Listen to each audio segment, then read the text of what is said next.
Lucky. Item Number SCP-181. Object Class Safe. Special Containment Procedures. SCP-181 lives in the Class D personnel dormitories on Bioresearch Area 12. SCP-181 is, for all intents and purposes, a Level 0 clearance personnel, knowing vaguely the nature of the SCP without any sensitive information having been revealed.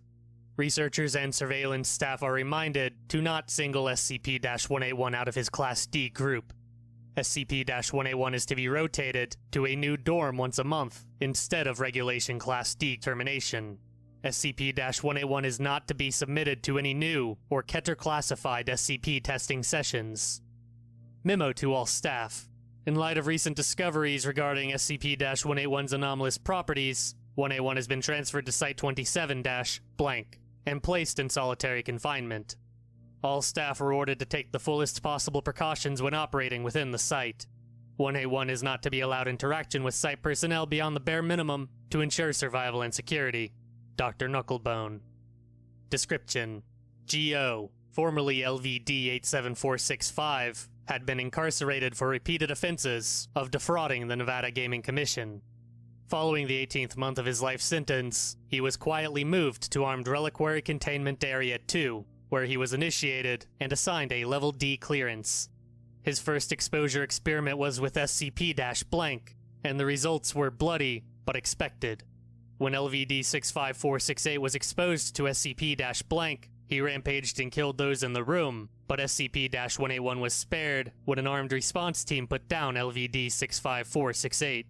SCP-181 was included into an experiment with SCP-075 the week following the incident with SCP-blank. It was during this test that SCP-181's unnatural effect on probability was discovered. When placed in the containment chamber with an activated SCP-075 to measure its speed and reflex time, SCP-181 managed to avoid SCP-075 a total of 3 times before suppression teams refroze SCP-075. Having survived not 1, but 2 Keter-class exposure experiments, SCP-181 was a statistical anomaly. It would be his 3rd week and full 7 days of survival with SCP-082 that prompted Dr. GD to investigate. It was Dr. GD's hypothesis that SCP-181 was generating these statistical anomalies without his knowledge. After nearly flipping 50 heads on a coin, rolling 25 sevens on a pair of dice, and pulling all 13 hearts out of a standard deck of playing cards, Dr. GD got executive permission to experiment with SCP-blank. After rolling 19 green circles and succeeding in recreating 4 classical masterpieces of varying art forms, SCP-181 rolled SCP-blank again.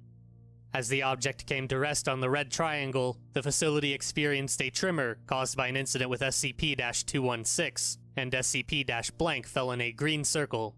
Dr. GD then reclassified LVD-87465 as SCP-181. Sparing him from the routine monthly termination of Class D personnel. SCP-181 shows signs of affecting the causal probability around him by no will of his own.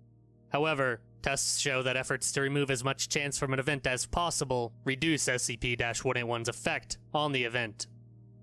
Addendum 1-A-07X blank. As of blank 2000 blank, SCP-181 has been transferred and security protocols tightened.